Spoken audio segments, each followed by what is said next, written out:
करके हमने वायदा पूरा किया है।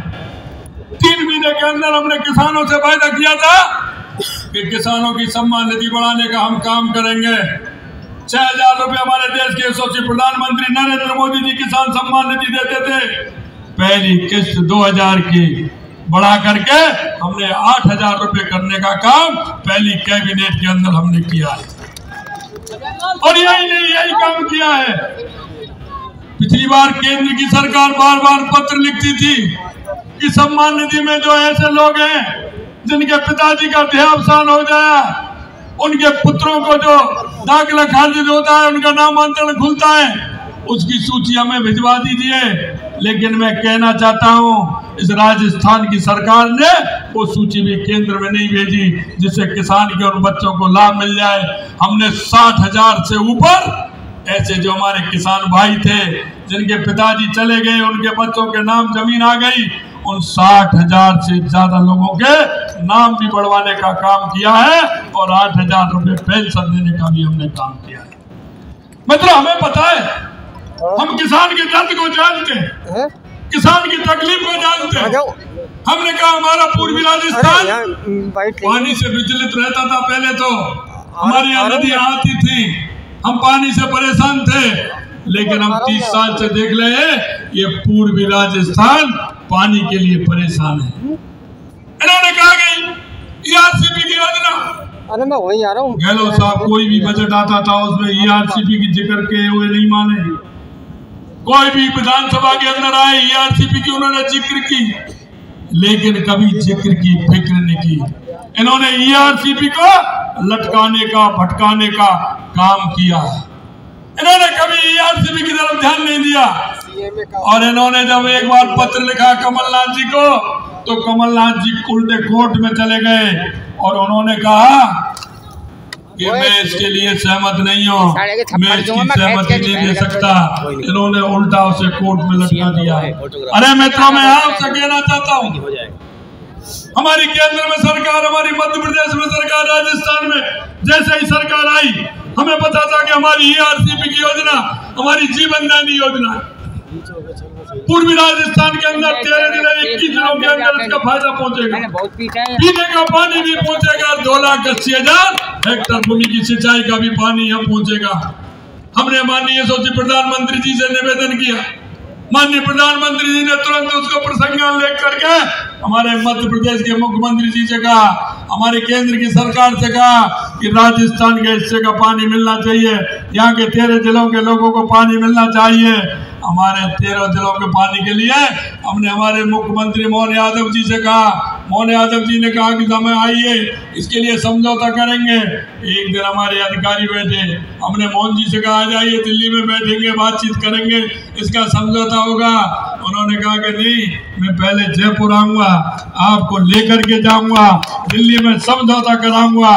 और वो दिल्ली के अंदर समझौता हुआ और आज हमारी वो योजना की DPR बनना प्रारंभ हो गया और उसकी जमीन का एक बार होना हमने प्रारंभ कर दिया है, क्योंकि ये भारतीय जनता पार्टी है, ये भारतीय जनता पार्टी की सरकार है।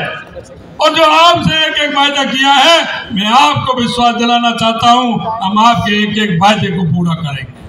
कांग्रेस के लोग कहते थे, क्योंकि मुद्दा हमने उठाया, सभी प्रदेशों में वैट घटा दिया, लेकिन राजस्थान में डीजल पेट्रोल सबसे महंगा था। हमने देखा, जब हम इसके लिए बैठे और हमने देखा कि राजस्थान में कितनी अनियमितताएं चल रही है।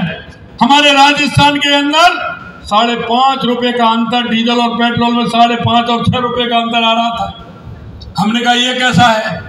हमने उस अंतर को भी संतुलित करते हुए हमने वैट भी 2% घटाया और उस संतुलन को भी किया, क्योंकि गंगानगर के अंदर 7.25 रुपए पेट्रोल घटा तो 6.5 रुपए डीजल घटने का काम किया। 3-3.5 रुपए से लेकर के और 7.5 रुपए तक हमने डीजल पेट्रोल गिराने का काम राजस्थान की जनता के लिए किया। मतलब मैं आपसे निवेदन करना चाहता हूँ, जिसके मन में इच्छा शक्ति होती है, जो काम करना चाहता है, निश्चित रूप से वो काम करता है। और हमारी पार्टी, हम गणेश को, गरीब को गणेश मान करके पूजा करते हैं और ये हमेशा गरीब के साथ धोखा करते हैं। मैं आपसे इतना ही निवेदन करना चाहता हूं, अलवर के अंदर हमको ऐसा नेतृत्व मिला है, ऐसे सांसद का हमें प्रत्याशी बनाया है जो पहले से ही उनकी पूरे देश के अंदर छवि है। मैं आपसे यही निवेदन करना चाहता हूं मित्रों कि राजस्थान के अंदर लगातार हम 2 बार से 25-25 सीट जीत रहे हैं, 14 में भी जीते, 19 में भी जीते। हमें विश्वास है अगली बार भी हम 25 सीट जीतेंगे, लेकिन एक भी बूथ ऐसा नहीं हो जिसमें भारतीय जनता पार्टी की विजय नहीं हो। एक बूथ पर भारतीय जनता पार्टी विजय हो। और अलवर के अंदर मैं ज्यादा टास्क देना चाहता हूं। मुझे पता है ये राठ का एरिया है और ये राठ के लोग जब ठान लेते हैं तो इनका कोई कुछ नहीं बिगाड़ सकता। ये राठ की धरती है और राठ के लोग जब प्रतिज्ञा करते हैं तो उसे पूरी करके रहते हैं। यहाँ से कम 6 लाख वोटों से ज्यादा माननीय भूपेंद्र यादव जी को आपको जिताना है। और मैं कहना चाहता हूँ आपसे, ये अलवर ने अब तक चुने होंगे, लेकिन जब भूपेंद्र यादव जी को चुनोगे तो आप ही अपने आप में कहोगे कि हमें देश का इतना नेतृत्व, इतना बड़ा काम करने वाले एक सांसद के रूप में नहीं, जो आज आप देख रहे हैं उसी रूप में जब देखेंगे। मैं आपसे यही कहना चाहता हूं मित्रों, हमको एक बूथ पर जाना है। एक बूथ पर जाते हुए हमें भारी बहुमत से 6 लाख वोटों से ज्यादा हमें माननीय भूपेंद्र जी को जिताना है। ऐसा मैं आप सभी से निवेदन करना चाहता हूं। आज आप इतनी बड़ी संख्या में आए, एक साथ इतने दर्शनों का लाभ मेरे जैसे छोटे कार्यकर्ताओं को मिला है। मैं आप सभी को पुनः नमन करता हूं, वंदन करता हूं और आप सभी का धन्यवाद करता हूं। भारत माता की, भारत माता की, भारत माता की। भारत माता की, भारत माता की। बल भर्तृहरि बाबा की, बल गिरिराज महाराज की, पंकुचरी के लाठा की।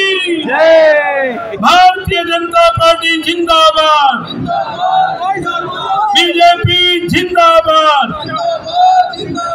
आप सभी का आशीर्वाद लेकर हमारे प्रत्याशी आदरणीय भूपेंद्र यादव जी हमारे यशस्वी मुख्यमंत्री भजनलाल शर्मा जी के साथ कलेक्ट्रेट में जा रहे हैं नामांकन भरने के लिए। हम सबकी आशीष, हम सबका आशीर्वाद, हम सबकी शुभकामना, हम सबकी मंगल कामना भूपेंद्र जी के साथ है। और यशस्वी मुख्यमंत्री भजनलाल शर्मा यश कमाए, कीर्ति कमाए, अपना नाम कमाए, यही हम सब कहना चाहते हैं। भारत माता की। हमारे जय आहूजा जी के नेतृत्व में चंद्रपाल जी भारद्वाज, जिन्होंने आज भारतीय रोशनलाल सैनी जी का, जिनका आशीर्वाद हमें मिला हुआ है, हम आभार प्रकट करते हैं। हमारे अलवर लोकसभा के प्रभारी सुरेश रावत जी मंत्री जी का, सह प्रभारी श्री लक्ष्मीकांत भारद्वाज जी का हम आभार प्रकट करते हैं। हमारे सारे आगंतुक अतिथियों का, हरियाणा के मंत्रियों का, विधायकों का, मंच पर कुर्सी को धारण करने वाले सभी लोगों का, सामने के मैदान में अपनी अपनी कुर्सी ठंडा पानी के साथ यहाँ बैठने वाले माताओं बहनों का